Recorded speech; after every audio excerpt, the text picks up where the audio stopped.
पण 1645 साली महाराजांनी राजगड जिंकला. बेवसाव होता, म्हणजे राजगड जिंकला तर तो बांधून काढायला हवा, पण बांधायचे तर पैसे हवेत, संपत्ती हवी. महाराजांकडे होती नाही. मग महाराज असे म्हटले का, नाही नाही, जरा फंड्स वगैरे आल्यावर मग बघूया घ्यायचं. नाही, हा विचारच नाही केला. पुढचा बघू. 1645 ला त्यांनी पहिला राजगड घेतला. 1646 ला तोरणा जिंकला आणि तोरण्याचं बांधकाम करताना महाराजांना सोन्याच्या मोहरांनी भरलेले 7 हंडे सापडले आणि त्या संपत्तीतनं महाराजांनी राजगड बांधून पूर्ण केला. महाराज सांगतायत, तुम्ही सुरुवात करा, जगदंबा आशीर्वाद घेऊन तुमच्या पाठीशी उभा असते. सुरुवात करा.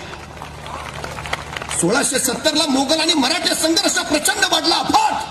मोगलांचं सैन्य 5 लाख आणि महाराजांचं 20,000. मग महाराज असं म्हटले का, त्यांचे 5 लाख आपले 20,000, डिपॉझिट पण राहणार नाही, कशाला अर्ज भरा.